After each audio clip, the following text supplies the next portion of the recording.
Over 30 million people in the United States live with peripheral neuropathy, and most of them were never told that 3 simple movements could help. If your feet feel numb, heavy, or like they belong to someone else, this video is for you. Today I am going to walk you through 3 gentle exercises you can do from a chair. No equipment, no gym. But do not skip the 3rd exercise. It trains the one movement you need most, and almost nobody practices it. Stay until the end. I will give you the exact routine to follow. Before we begin, tell me in the comments, which symptom bothers you most? Numbness, tingling, burning, or weakness? Your answer helps me create better videos for you. If you have ever stood up and wondered whether your feet would hold you, that fear ends today. You deserve to trust your own body again. Subscribe and stay with me. This routine is for older adults who want to maintain movement, strength, and confidence in their feet and legs, whether neuropathy is new or something you have managed for years. The first 2 exercises are seated. The 3rd involves standing, but I will show an easier version first. This video is for general education. It does not replace a medical assessment or treatment plan from your doctor or physiotherapist. Here is what I need you to do before we start. Use a solid chair, one without wheels. Place it on a surface that will not slide. If you have poor balance or reduced sensation in your feet, wear supportive footwear rather than going barefoot. Keep a wall, a counter, or a helper nearby, especially for the standing exercise later. Move only within a comfortable range. If you feel sharp pain, dizziness, sudden weakness, or increasing numbness, stop immediately. Listen to your body. Do not exercise over an open wound, blister, or footsore. Let that heal first. Once your chair is secure, take a comfortable seat. Before the exercises, here is why gentle movement may help. Peripheral neuropathy means the nerves that carry signals between your brain, spinal cord, and the rest of your body are damaged or disrupted. Your feet and legs are often affected first because those nerves travel the longest distance. The symptoms show up differently for everyone: tingling, numbness, burning, muscle weakness, and reduced balance. Some days are manageable. Other days, something as simple as walking to the kitchen feels like a task you have to mentally prepare for. There are many causes. Diabetes is one of the most common, but injuries, infections, vitamin deficiencies, medication side effects, and other health conditions can also play a role. I want to be honest with you. Exercise is not a cure. It cannot repair every form of nerve damage. But these movements are intended to maintain ankle mobility, activate important muscles, and support everyday leg function. Results will vary. The first movement may look simple, but done slowly and correctly, it makes a noticeable difference. Sit upright with both feet resting flat on the floor. Move slightly toward the front edge of your chair, just enough so your legs have room to extend. Extend one leg out in front of you comfortably. You do not need to straighten it completely. Now, gently point your toes away from your body, as if you are pressing a gas pedal. Then slowly pull them back toward your shin. That is 1 repetition. Do 8 to 10 of these, moving from the ankle rather than swinging the entire leg. Do not force the toes downward or pull them back aggressively. Keep the motion smooth. Now, with the same foot, make 5 slow circles with your ankle. Small and controlled, like drawing tiny circles with your big toe. Reverse the direction. 5 more. Switch to the other foot. Same thing. 8 to 10 pumps. 5 circles each direction. Your movement does not need to look exactly like mine. Use the range available to you today. That is enough. One common mistake: going too fast. Slow down. Let the ankle do the work. As you do this, notice whether one ankle feels tighter than the other. Tell me in the comments, left, right, or about the same. That difference matters more than you think, and I will explain why after exercise 2. Now the second exercise will activate the muscles at the front and back of your lower legs, without leaving the chair. Bring both feet back to the floor, flat, approximately hip-width apart. Keep your toes on the ground. Now, slowly raise both heels, like you are going up on your tiptoes while sitting. Pause at the top for just a moment, then lower them back down with control. Now do the opposite. Keep your heels planted and lift your toes off the floor. Hold briefly, lower slowly. We are going to alternate. Heels up, down, toes up, down. Let us do 8 to 12 repetitions together. Press evenly through both feet. Keep your knees pointing forward. Do not bounce the heels. Control the movement on the way up and on the way down. If both feet at once feels like too much, try one foot at a time. That is a perfectly good modification.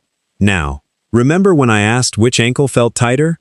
That tightness usually means one leg is doing more work than the other. These heel and toe raises help correct that imbalance. Pay attention to the weaker side. Give it patience. You do not need a large movement.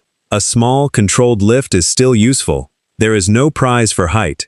There is a prize for consistency. If you are feeling the difference already, drop a fire emoji in the comments. The next exercise requires standing. It brings the feet, knees, and hips together in one movement. The same movement that decides whether you get up from a chair with confidence or with fear. If these gentle exercises are helping you so far, subscribe and turn on notifications.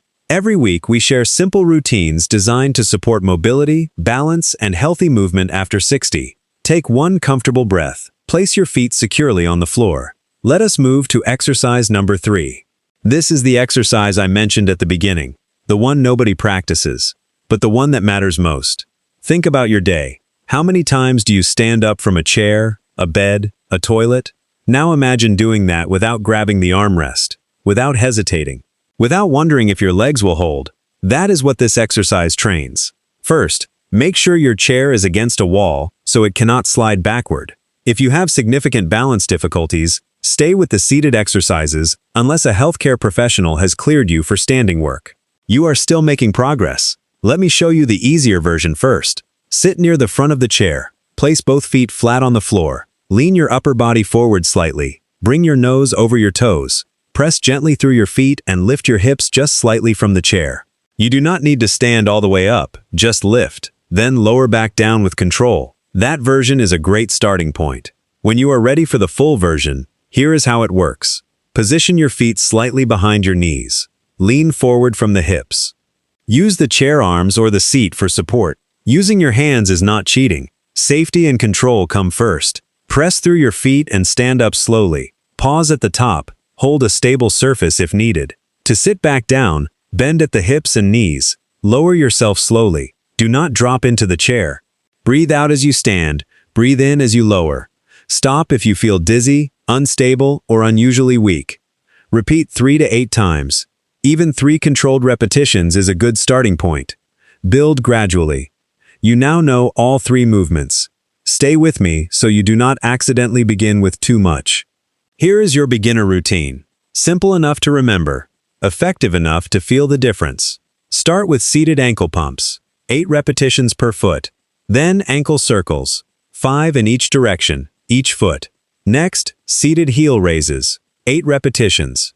Seated toe raises, 8 repetitions. And finally, supported sit to stand, 3 repetitions. Use the easier version if you need to. Begin with 1 round. That is it, 1 round. Perform every repetition slowly. Rest between exercises whenever you need to. There is no clock. There is no rush. When this routine starts to feel comfortable, and I mean genuinely comfortable, not just manageable, you can add 1 or 2 repetitions to a single exercise. Do not increase everything at once. Small steps forward. And always check with your healthcare professional before making changes. If this routine is something you want to come back to, save this video right now so you do not have to search for it later. Before you go, there are several warning signs you should never ignore, especially when sensation in the feet is reduced. What I am about to tell you could prevent a serious injury. Stop exercising and speak to a healthcare professional if you notice any of the following: sudden or rapidly increasing numbness, new muscle weakness that was not there before, frequent loss of balance, severe or unusual pain, dizziness or faintness, a new blister, cut, sore, swelling, or change in skin color, or a wound that is not healing. Here is something most people learn too late. When sensation is reduced, a small cut can become a serious infection before you ever feel it. Check your feet daily. Look at the tops, the bottoms, and the spaces between your toes. New or worsening symptoms should always be discussed with a qualified healthcare professional. Do not wait. Let us review what you accomplished today.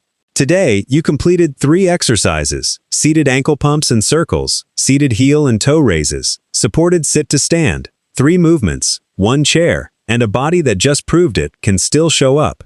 Gentle, consistent movement will always beat perfection. You do not need to do more. You need to keep going. Which exercise felt best for your feet and legs? Write 1, 2, or 3 in the comments. Share this video with someone who needs it. Subscribe for more safe, senior-friendly mobility videos.